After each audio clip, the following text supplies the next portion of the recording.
ও দুনিয়ার মুসলমান, সিজদা করব আমরা একমাত্র কার জন্য? ওয়াসজুদু লিল্লাহ।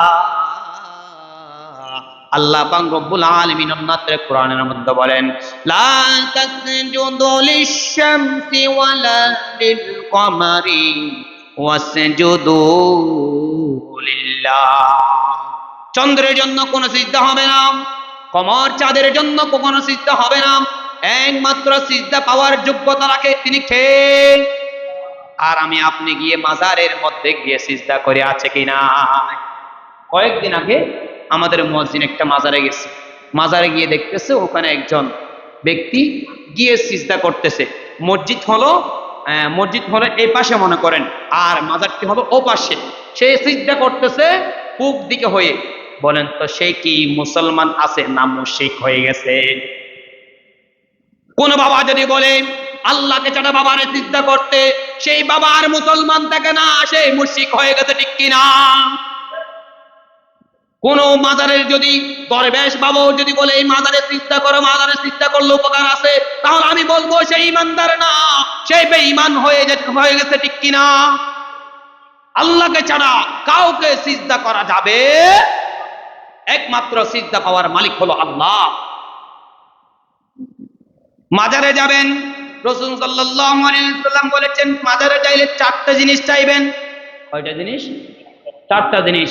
এক নাম্বার হলো ওই ওলির মাধ্যমে দোয়া চাইবেন, কারণ ওসিলার কথা আল্লাহ নিজে কোরআনের মধ্যে বলেছেন। এই জন্য ওসিলার মাধ্যমে আপনি তার সাথে দোয়া করবেন। হে আল্লাহ, অমুক ব্যক্তি আপনার নেককার বান্দা ছিল, তার ওসিলায় আপনি আমার দোয়াটা কবুল করে নেন। ঠিক তদ্রূপ আপনি ওই আউলিয়া থেকে আরেকটা জিনিস শিক্ষা করবেন, সেটা হলো সেই ব্যক্তি যে পথে চলেছে কুরআন হাদিস মোতাবেক যদি চলে থাকে, কুরআন হাদিস মোতাবেক তাকে অনুসরণ করবেন। এরপরে ওই আউলিয়া যদি আপনাকে জীবিত অবস্থায় যদি কোনো নির্দেশ দিয়ে থাকে, যেমন 5 ওয়াক্ত নামাজ পড়বা, তাসবিহ তাহলিল করবা, এরকম নির্দেশ দিয়ে থাকে, এই নির্দেশগুলো মেনে চলবেন। আর যদি ওই আউলিয়া যদি বলেন আল্লাহকে ছাড়া আমাকে সিজদা করো, তাহলে সাথে সাথে ওই আউলিয়াকে তরক করে দিতে হবে। বলেছেন কে? কারণ কি সিজদার মালিক কে?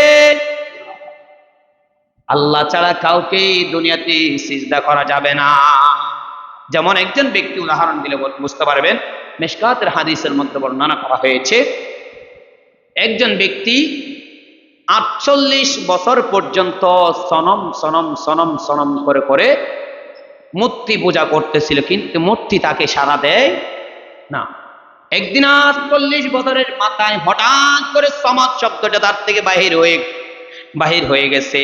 আল্লাহ পাক রব্বুল আলামিন হাদিসের পরিভাষায় বলছেন, আনা হাদিরুন ইয়া আব্দুল্লাহ, সুবহানাল্লাহ।